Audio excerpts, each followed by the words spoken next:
Ibu, para hadirin dan teman-teman semua. Ya, sudah hadir bersama saya di atas panggung untuk talk show, apa itu dulu? Feng Shui dan Hong Shui di dalam arsitektur. Ini sudah ada 3 teman dari alumni ya, Mir ya? Alumni dari arsitektur Atmaja. Awam aja. Oh, dan awam juga ya. Nanti silakan memperkenalkan diri langsung saja. Monggo, silakan diperkenalkan satu sebelum kita ngobrol-ngobrol lebih lanjut. Ya baik, terima kasih atas kesempatan yang boleh diberikan kepada kami. Kami dari Ikatan Arsitek Atmajaya, alumni Atmajaya. Di sini ada Mbak Widi. Lalu yang dari awam, untuk nanya nanti Pak Agus ini dari informatika. Ya, informatika ya. Oke. Langsung boleh ditanya. Oke, baik. Perkenalannya singkat. Oh ya, saya Lucy. Belum kenalan, tahu lupa. Belum. Oke. Alumni tahun berapa? Perlu tanya nggak? Jangan yang nggak saya. Ya. Oke, tema hari ini kemarin saya ditawarkan tema mau bahas apa? Feng Shui dan Hong Shui. Oke, baik. Mungkin bisa diterangkan dulu dari Bu Lucy atau dari Mbak Di. Sebetulnya Feng Shui dan Hong Shui itu apa? Bedanya apa? Karena itu kan kadang suka tertukar ya. Kayaknya mengarahnya lebih Ke sana ya. Oh ya, silakan. Baik ya. Karena Monggo waktunya juga diterangkan. terbatas ya Mas Chris. Jadi Hong Shui dengan Feng Shui itu sebenarnya sama ya, Itu tentang budaya, tentang ilmu pengetahuan juga yang mengatur tentang energi ya, kita bicara energi. Lalu Feng Shui dan Hong Shui itu banyak ya, bisa diterapkan di mana saja. Tapi karena bidang ilmu saya adalah arsitektur, maka saya hubungkan dengan arsitektur. Arsitektur itu juga banyak, ada arsitektur misalnya di rumah sakit, ada di perniagaan, ada di rumah wisata dan sebagainya, ada juga di rumah. Maka saya fokuskan lagi terutama di rumah. Jadi tapi mohon maaf sebelumnya mungkin yang di sini ada teman-teman yang ahli Feng Shui dan Hong Shui, jangan saling mendahului katanya. Podo Ini guru, pokoknya podo guru. dalam kapasitas Ya. pemahaman arsitektur ya. Betul. Jadi karena Feng Shui dan Hong Shui ini juga nanti awalnya kan dari ajaran Tao ya. Ajaran Tao itu lebih kepada seperti tentang kepercayaan pada zaman Tao dulu. Tetapi ini saya memandangnya sebagai ilmu yang kita terapkan berkaitan dengan arsitektur. Lalu mungkin pertanyaannya Mas Chris, pernahkah kita di rumah yang harusnya tidur misalnya ya, tiba-tiba bangun tuh malah capek? Pernah? Betul. Ya. Pernah misalnya sampai rumah tapi kita malah marah-marah. Hawanya rapena. Lalu harusnya untuk istirahat tapi malah melek. Terus uring-uringan. Insomnia. Susah tidur. Apa kuwi? Susah tidur saat di rumah. Nah, kira-kira seperti itu. Digambarkan seperti itu. Padahal kalau misalnya dari sisi namanya rumah ya, rumah itu kan tempat untuk kita bisa balik, bisa beristirahat, untuk pergi lagi misalnya, atau bercengkerama dengan anggota yang lain, menyusun acara, menyusun ide-ide, mau piknik kemana, terus habis itu bahagia, nyaman, terus bergairah lagi, terus bisa nggak sedih gitu ya. Punya ide-ide baru. Punya ide-ide baru seperti itu. Lalu secara awam lagi, pernahkah teman-teman membuka kaleng susu? Pernah ya? Kaleng susu. SKM. Susu kental manis. Itu pakai kaleng. Susu tenan ya, maksudnya susu tenan. Kaleng. Ya, kaleng. Bagaimana kalau bukanya cuma satu, susunya keluar enggak? Tidak susah, ya. gitu. Susah ya. Jadi Bolongannya 2 biasanya. betul. Jadi susunya sendiri itu tidak bisa keluar. Kenapa? Karena dia tidak bisa mengalir dengan lancar. Karena kenapa? Nah, itu bicaranya fisika ya. Ada tekanan, ya kan? Tekanan dan keluar gitu ya. Tarikan dan masukan gitu. Nah, begitu juga secara dasar banget ya, secara awam Feng Shui dan Hong Shui itu adalah seperti itu. Energi yang mengalir. Ya, Qi. Qi. Nah, bagaimana Qi itu mengalir dengan lancar ya, lancar, bukan deras juga nggak boleh. Lancar di dalam rumah. Seimbang. Qi itu apa aja yang ada di rumah itu ya pencahayaan, penghawaan, lalu energi baik, pokoknya apapun lah ya yang membuat kita nyaman, baik, sehat, merasa lebih segar, bergairah, gitu ya, punya ide-ide tiba-tiba. Atau misalnya pernah nggak kita bertamu, tiba-tiba bertamu kita capek banget. Ya, seperti menyerap energi. Betul, energi sosial kita tuh sibuk boleh, lelah boleh. Baru ngobrol sebentar, ternyata kesel ya. Ya, tetapi sebaliknya, pernahkah kita berkunjung ke rumah teman atau saudara? Sampai pagi itu masih sampai pagi itu ya? ngobrol terus. Wah, ya. Pernah ya. Berarti kopi. Tapi itu kalau kayak gitu kadang ada dua sisi. Bisa rumahnya, bisa orangnya. Iya, termasuk orangnya. Iya, kan? betul. Si yang mengalir di dalam satu rumah itu mempengaruhi seseorang juga, gitu ya. Begitu. Nah, kira-kira seperti itu. Lalu berarti tujuannya apa? Berarti tujuannya agar Qi yang ada di rumah, aliran itu, energi itu seimbang. Seimbang itu berarti apa? Ya selaras, ya bisa mengalir dengan baik, ya mengalir dengan efektif, tidak ngecembong. Ngecembong tuh kalau air itu mengalir ya. Lagi-lagi. Tidak mengalir ya? Tidak mengalir. Pernahkah terutama bapak-bapak ya yang punya piaraan burung, bagaimana caranya membersihkan tempat minumnya? Dikocori ya? Dikocori ya? Disemprot harus disemprot. Kelihatannya kan membuang ya, tetapi yang di dalam yang kotor itu malah kebuang, jadi bersih. Ada yang memelihara burung atau ada yang punya burung? Memelihara sama punya burung beda. Nanti beda ya. Ini orang saru loh, sudah kita kenal. Oke, begitu ya. Nah, lalu ternyata, jadi di Jawa juga seperti itu. Di Jawa dan Bali, jadi kami juga mempelajari kalau di dulu belajarnya itu belajar perkembangan arsitektur. Itu arsitektur tradisional dan internasional. Jadi rupanya rumah atau bangunan itu seperti wajah. Nah, jadi ini lepas dari cantik dan tidak cantik ya. Cantik dan tidak cantik itu kan relatif. Betul. Ya, tapi proporsional. Ya. Pas atau tidak ya. Betul. Jadi bisa dibayangkan kalau misalnya ada orang nih, ini lepas dari ada yang tidak normal ya. Jadi bangunan itu seperti wajah. Kalau misalnya dia kebesaran mulut, kira-kira gimana? Medeni malah ya. Betul. Ya enggak sih? Proporsional. Ya, proporsional. Jadi kalau mulutnya besar, hidungnya kecil, fotonya besar lagi, itu nggak enak dipandang, bahkan menimbulkan ketakutan. Itu yang nanti akhirnya kenapa kalau dari bertamu di sana kok saya takut. Kerasan. Gitu. Itu ya kira-kira. Ah, udah. Pertanyaannya apa? Loh, tadi katanya itu pertanyaan. Iya. Loh, gimana? Ya. Saya tanya dulu ya, soal komposisi tadi. Oh iya. Misalnya ukurannya sekian kali sekian, ukuran maksudnya berapa? Iya. Itu kan misalnya ukuran jendela, tadi besar kecil, apa kaitannya dengan Feng Shui bagaimana tuh? Iya. Tadi aliran udara, Iya. Ya betul. Ya. Jadi tadi kembali tampak bangunan itu seperti wajah. Jadi semuanya harus proporsional. Jadi wajahnya dengan mulut yang segitu. Seperti kalau Mas Kris itu kan seniman, dia akan menggambar anatomi tubuh ya. Itu kan proporsi, nggak boleh kakinya terlalu panjang. Walaupun ada orang yang jenjang. Proporsi 8, proporsi 7. Ya betul. Ini lepas dari bicara Pragawati ya, Pragawan itu kakinya jenjang gitu ya. Maka dia jendelanya juga nggak boleh terlalu besar, nggak boleh terlalu kecil. Jadi pintu itu dianggap seperti mulut.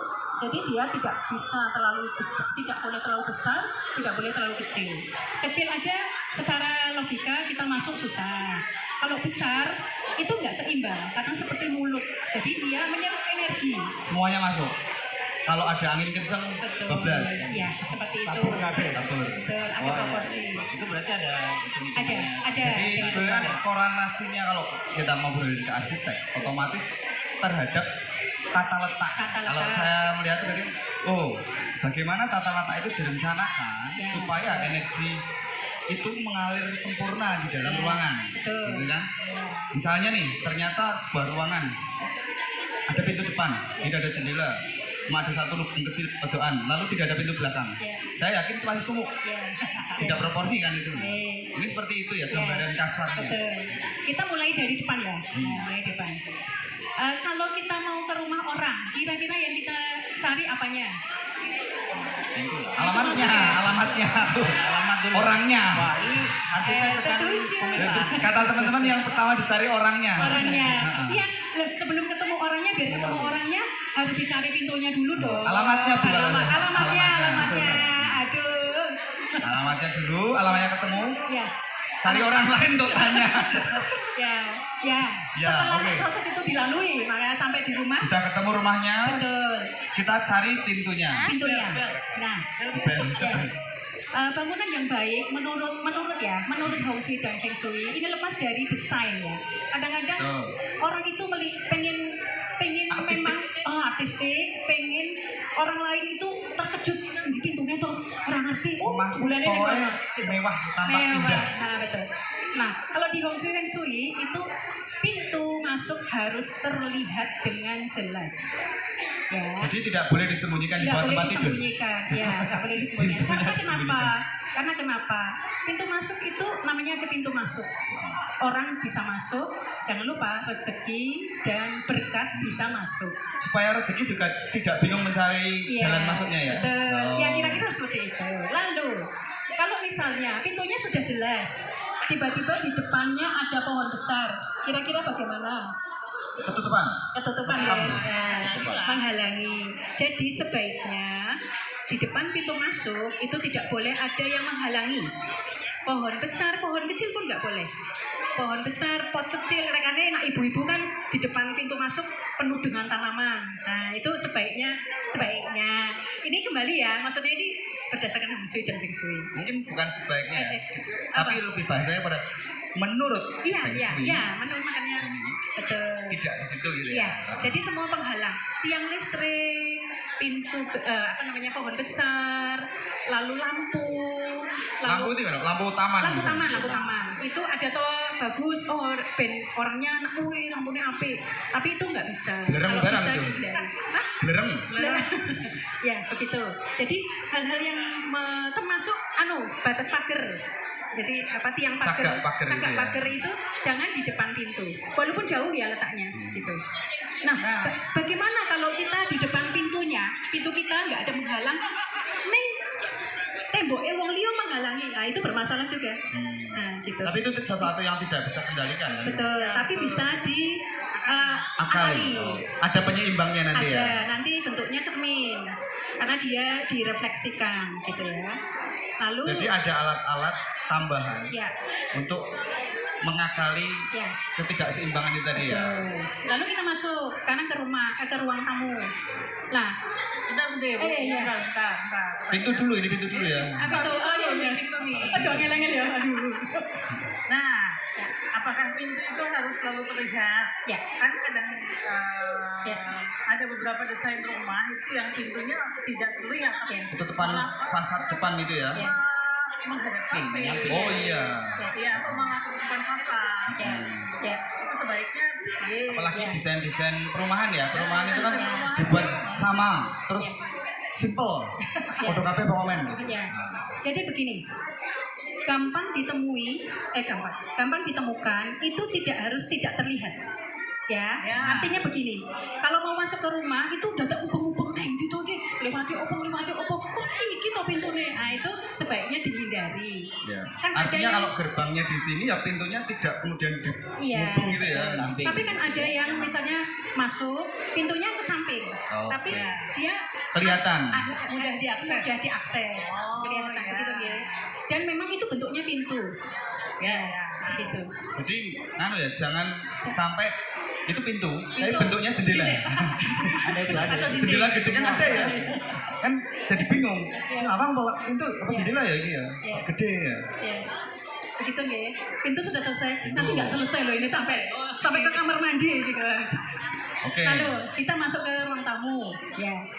Ruang tamu. Nah, lepas dari sekarang kan perkembangan manusia itu minimalis dan tidak mau menerima tamu.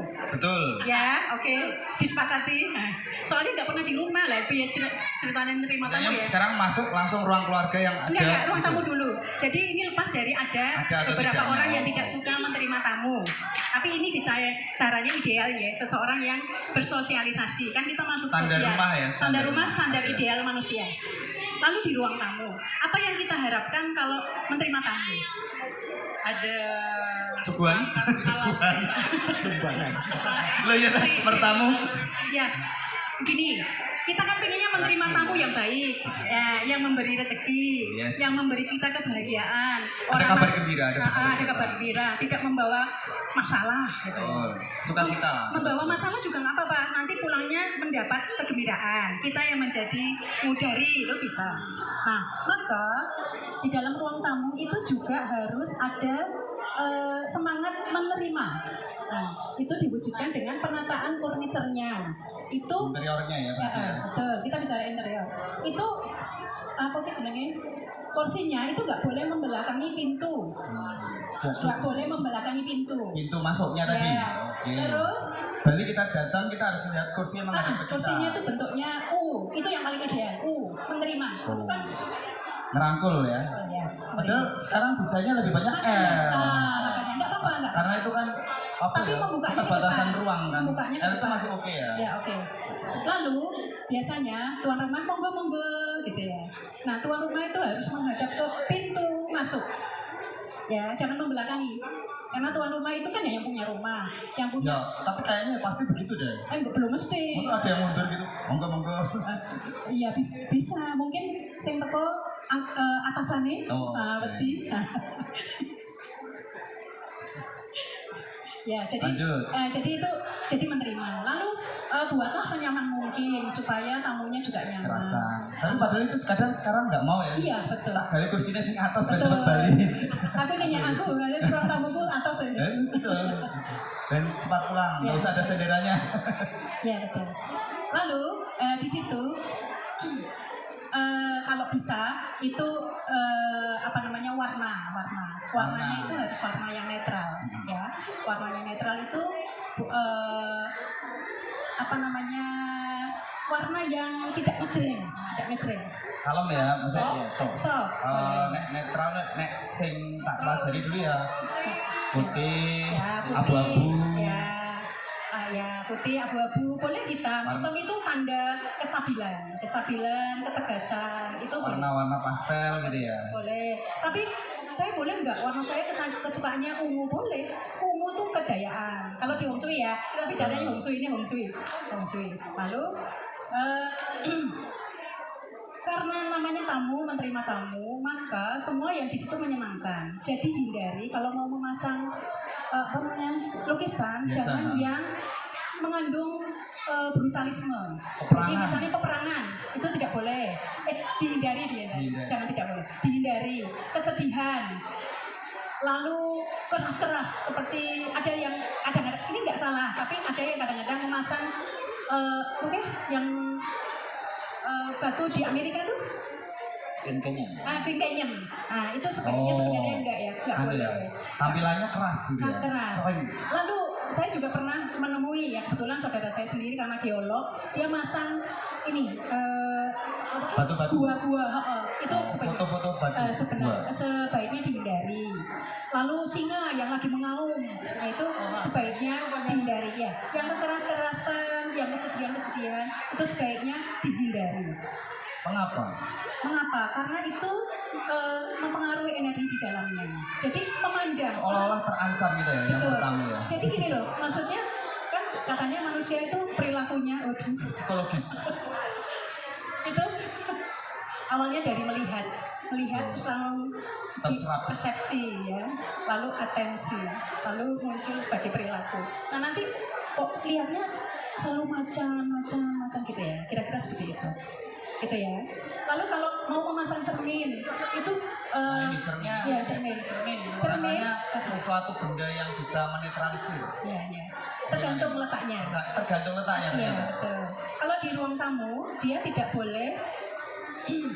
boleh memantulkan ruang luar. Itu masuk terutama.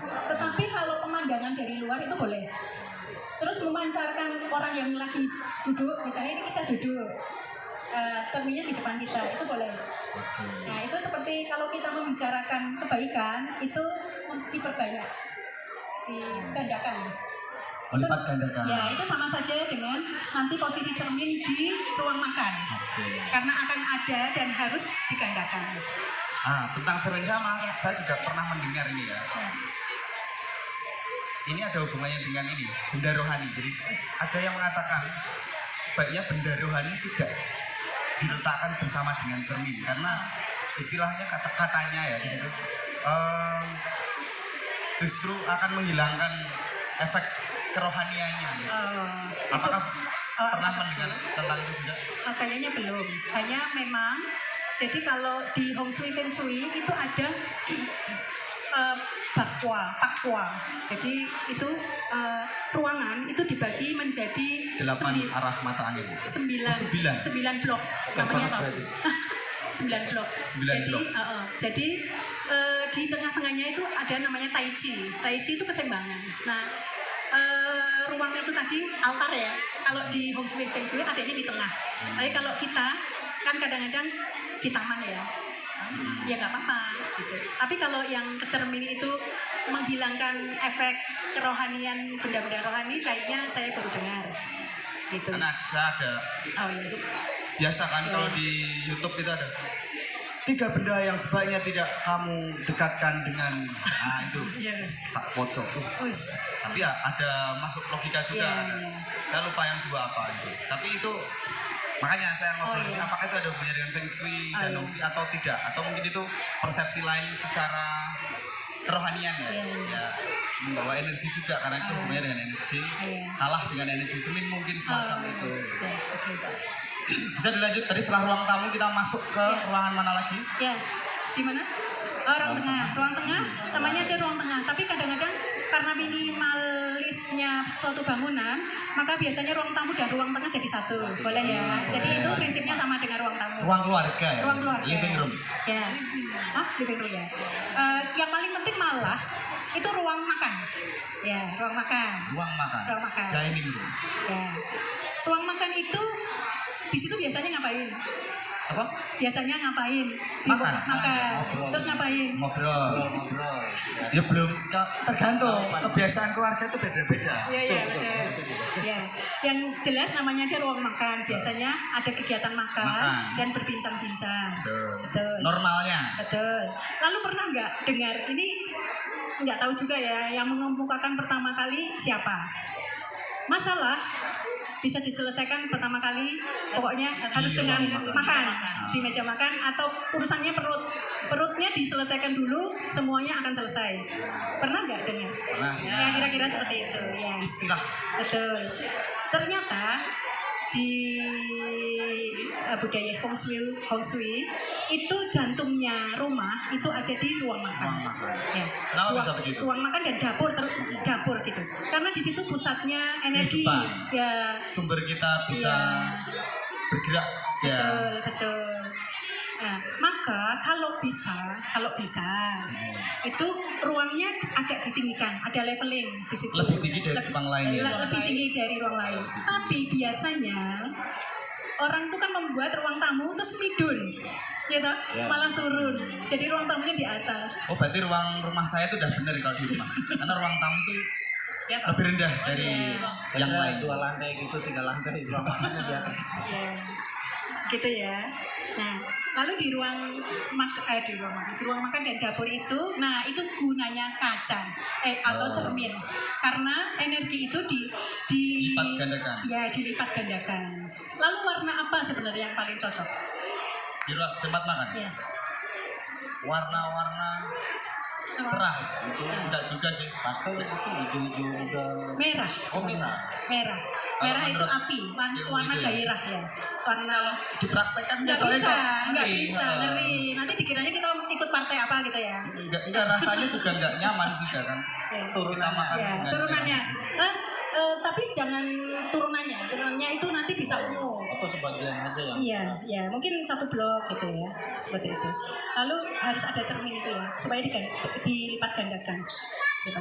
Lalu, ya ini lagi-lagi masalah minimalis ya dan kebutuhan ketersediaan ruangnya. Jadi sebaiknya tamu itu tidak boleh lihat ruang makan dan ruang dapur. Tidak terlihat. Tidak terlihat. dari ruang Iya, tamu. tidak terlihat. Gitu ya. Ini Hong Shui ya, ini Berarti- Hong Shui. Lagi-lagi ini Hong Shui dan Feng Shui. Itu lebih kepada pemosisian pintunya ya. Ya. Kadang kan itu pasti ada sekat-sekatnya Ya. ya, ada pintu penghubung. Ya. Ada yang modelnya karena paling gampang. Ya. Jadi Pintu depan, pintu tengah sampai Pintu ketok belakang. langsung tembus dapur Ya, nggak dan boleh. WC kamar mandi Ya. atau bablas itu kan ada juga. Ya, boleh. Lurus. Ya, betul. Ya. Kenapa? Karena itu kan jantung ya. Kalau zaman dulu kan di Jawa aja nggak boleh orang itu Jawa ya, ini kebudayaan Jawa, nggak boleh orang itu sampai tahu weton kita, ya. Karena apa? Katanya Bisa dijampi-jampi. weton itu saat tersial kita bisa dijumpa cari simbah-simbah dulu. Sama seperti ruang makan dan dapur di Feng Shui dan Hong Shui itu kan jantung kita. Jadi itu Harus tersembunyi. tersembunyi, tidak tahu. Logikanya memang kalau kelihatan kita baru goreng gereh, Ya, koreket. kok lambu, kok lawe main gereh, Yes. padahal enak ya gereh. Supaya istilahnya melihat yang baik-baik saja. Ya, itu kan rahasia keluarga kalau dapur. Makanya ada rahasia dapur. Oh, ternyata itu. Supaya tidak terlihat juga. Ya, ya baik. Tapi bagaimana dengan yang sekarang model sekarang kan desainnya tuh Los ya. Tapi kalau saya ruang tamu, ruang keluarga, ruang secara jadi satu. Ya, Apakah harus di sekat ya. misalkan atau memindahkan apa benda untuk menghalangi Ya, sketsel bisa. Begitu ya. seolah-olah membatasi ya? Ya, ya, betul. tidak tembus langsung gitu. Ya, betul. Lalu, kalau di dapur itu nyedoknya harus ke dalam. Nah, ini ibu-ibu langsung bayangin komporku sebelah ndi ya. Misalnya pintu luarnya di Pak Agus ini. Saya nyedoknya nggak boleh ke sana. Oh, tidak boleh ke arah Nyedoknya nggak pintu. boleh ke sana. Karena itu membuang energi.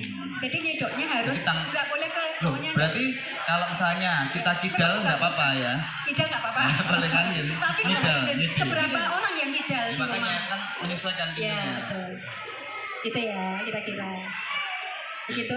Lalu ini lagi-lagi ya kadang-kadang bertentangan juga atau maksudnya bersinggungan dengan para desainer interior. Nah, di dapur itu yang gantung-gantung itu diminimalisirkan. Jadi kabinet-kabinet di atas tuh kalau bisa kitchen setnya itu yang di atas tuh sebaiknya nggak usah Tidak banyak. ada. Sebenarnya semuanya bisa dilogika. Nah, Bahaya dan nah, terjadi, sempat terjadi. Itu tiba-tiba ambrol itu Iya, di tempat ini kan. Sebelum diterapkan itu ya. Tentang interior malah ambrol itu. Ya itu memang. Sebetulnya kan kalau dicermati ya misalnya tadi kenapa nggak boleh lurus?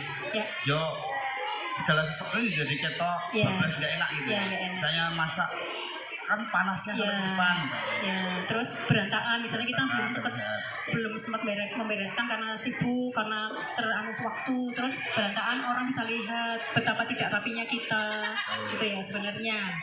Udah ya, dapur sudah ya. Nah ini yang sering kemudian yang tadi kita bahas di awal, Ya. ruang tidur, Oh iya, ini di Kamar sini ruang tidur. tidur ya. Ah. Sekarang ruang tidur. kamar tidur, Apa yang biasanya kita lakukan di ruang tidur? istirahat Istirahat. Apalagi lagi. Saya masuk kamar tuh masih tidur. Ya. Gitu. Ngapa kuwi? Keplak maksudnya. Apa? Nakal. Ya, baik. Jadi, menurut Hong Shui dan Feng Shui lagi, ternyata kalau di ruang tidur itu tidak boleh ada kegiatan selain tidur dan istirahat. Wah, aku bekerja ya. Pekerjaannya yang menyenangkan saja. Baca. Komputer itu di kamar ya. Ya, jadi kalau bisa dihindari mengerjakan tugas. Ya nek masak memang enggak sih. Mengerjakan tugas. Ya, Atau yo bawa laptop terus ke Tapi itu kamar. hampir tidak mungkin dilakukan pada anak-anak kos ya. Nah, itu dia. Ya, jadi satu Konsepnya. ya. Ya ini kan Iya, karena ideal kita hanya punya rumah. satu kamar. Betul. Mau ngapa-ngapain mau Oh, bahkan teman kos saya waktu itu komporinnya sebelah tempat tidur. Loh, Dia tapi kan senang masak. tapi kan dia tidurnya nggak sambil masak toh. Enggak, tapi jajan Iya. itu ya. Nek melengos sedikit ketahuan loh. Ya, begitu ya. Nah, maka warnanya juga harus disesuaikan. Biru muda, hijau muda, itu warna-warna Istirahat bumi, ya, untuk warna-warna kita bumi, bisa warna rest. tanah yang Kalem. Menenangkan. dia lebih menenangkan. Nanti bangunnya segar Warna dingin. kembali ya seperti itu. Lalu lukisannya ya. Kalau yang sudah berkeluarga loh ini harus yang sepasang. Misalnya hewan yang berpasangan, bunga ya berbunga yang berpasangan. Misalnya Nggak boleh cicak sepasang. tikus sepasang. Mickey Mouse. Aku emang ada ya sih masang lukisan tikus ini. Ya apa? Apa tidak ada yang lebih menarik? Ya, itu ya. Bahkan di Hong Shui Feng Shui yang kuno itu nggak boleh ada kamar mandi di dalam kamar. Oh. Ya, sebenarnya harusnya. Tapi itu konsep modern ya ini ya, konsep ini barat ya kan kalau ya. satu Kalau konsep yang ada kamar mandinya hitungannya harus lebih lagi. dinetralisir nanti Ya, ada. soalnya nggak boleh kita bangun Basah, itu karena delok pintu kamar mandi, delok kloset bersama. secara logika itu juga lembab, Ya, betul. masuk angin, Ya. paru-paru basah. Betul, ya. Apalagi kalau keset kayak saya bersihin Terus kamar mandi. ngerebes lah sih, Ya. tidak bisa. Lalu tempat tidur itu harus di kepala kita itu nggak boleh membelakangi pintu masuk kamar tidur. Dan Nah. buka lawang orang kejeduk ya. Iya, mungkin seperti itu. Terus letak kepala kita tuh diagonal terjauh dari Oke, misalnya itu pintu masuknya. pintu masuknya di sini. Saya di sini ya tidur Bapak gitu itu. ya. Ya. Oh, kan dia di Ya, sana ya, tahu betul. diagonal gini kan. Betul. Seperti itu ya. Itu nek logikanya kan masuk angin soalnya. Karena saya pernah dulu dengan posisi ya. Saya udah pas, tapi kadang kan kita tidur suka ngasal ya. Pas ngasal itu kan posisinya jadi berubah tuh. Nah, madep pintu. Tanya-tanya masuk angin karena kepala pas di pintu itu aliran. Mungkin itu ya salah satu yang membuat Ya. itu menjadi energinya tidak baik ya. Oh, ya. Lalu cermin. Nah, ini. cermin yang di kamar tidur itu beda lagi urusannya. Nah, cermin itu tidak boleh begitu kita bangun itu ada cermin di depan kita. Kaget bisa. Kaget. Sumpah kayak. Apalagi yang biasa mematikan lampu pas tidur ya. Remang-remang selalu nak jaga sih. Sebulannya kayak gitu. Awal-awalan nggak? Diri-diri padahal kan. Betul ya. Ya, itu kalau di Hong Shui Feng Shui itu cermin bisa merefleksikan energi negatif di dalam betul. kamar tidur seperti itu. Menyerap energi kita ya. Yes, gitu ya. Lalu kamar mandi. Kamar mandi. Kamar mandi ya. Kamar mandi itu ada toh yang karena efek tas terus ngiras-ngiras kayak apa ya? Karena lahan yang terbatas. Hanya terbatas. Itu pintunya 2. Nah, ini sangat dihindari. Maksudnya pintunya 2 itu gimana? Pintunya 2. Maksudnya kamar, ada kamar mandi di tengah. Oh, bisa masuk dibuka dari dua arah. sana, bisa Ayo dibuka dari konangan sana. gue lagi ini Itu tuh. big. Yes. Ya. Jadi satu secara logika, mau nak ada kunci iso ndelok, iya kan? Maksud ya? Iya, nek lupa Kan mengunci. kadang-kadang mandi itu juga tidak terdengar ya. Kecuali, aku aduh, biur orang tahu, oh ya di dalam ada orang mandi, Versinya. maka dia tidak lupa kunci kayak gitu. Nah itu, ya. Lalu ini budaya ya, entah benar atau tidak, tapi dari empiris itu banyak terjadi. Jadi kalau ada kamar mandi 2 pintu itu nanti ada orang lain di dalam rumah. Aduh, dia ngomongin secara sopan. Bisa mengganggu keharmonisan Ya, rumah tangga. bisa mengganggu keharmonisan keluarga. Ya, diingat-ingat. Bisa memunculkan pihak ketiga. Ya, bisa memunculkan pihak ketiga. Lain Maka, boros pintu kan, harus buat 2 pintu kan. Hah? Ongkosnya jadi mahal kan, harus buat 2 pintu. Oh iya betul, iya. Dan kamar mandinya harus besar lah. Nak pintu, kene pintu kan di tengahnya Wah, jadi cilik iya. ya. Gitu ya. Oke. Mungkin ada pertanyaan. Udah bisa pemanfaatan ruangan. Iya Ya, betul. Memang boleh. ada. Jadi Iya. kalau kamar mandi tadi kan dikatakan tidak boleh di dalam kamar. Ya. Sebaiknya berada di posisi mana kalau di dalam sebuah rumah kamar Ya. mandi itu kalau yang kebiasaan kan pasti di dekat dapur ya. Apakah itu sudah Pada benar? dia, kalau di rumah lawas kan Iya, di belakang. Bahkan rumah saya dulu itu terpisah kamar mandi. Jadi pas saya kecil itu kalau mau kamar mandi nggak berani karena itu harus nyebrang gelap. Ya. Rumah Jawa lawas kan gitu ya. Ini habis dapur kamar mandinya ning kono gitu. Ya. Ya, apakah Nah, itu dia- yang benar? Ya, nak dia namanya pekiwan loh, pekiwan gitu. Jadi di Jawa kan ada rumah Jawa ya. Di Yong Shui juga ada, tapi dia lebih tidak spesifik, lebih ke arah di dalamnya sebenarnya. Jadi kita buka nggak boleh langsung orang lagi jongkok, itu aja. Kalau kamar mandinya dimanapun itu bisa, Posisinya sudah bisa di mana bisa saja? di mana saja, hanya pas Pintunya. buka pintu. Nah, Berarti kan posisi peletakan interior klosetnya, kamar interiornya mandinya. kamar mandinya itu seperti itu. Nah itu kalau saya sering lihat di IG itu ada yang ngumpulin desain-desain kamar mandi yang extraordinary, luar biasa sih. Melebu-melebu, biasanya jengkelit, piye carane. Itu kan nggak tahu tuh ya. Itu muncul meme-meme lucu ya tentang letak kloset. Gitu ya. Lalu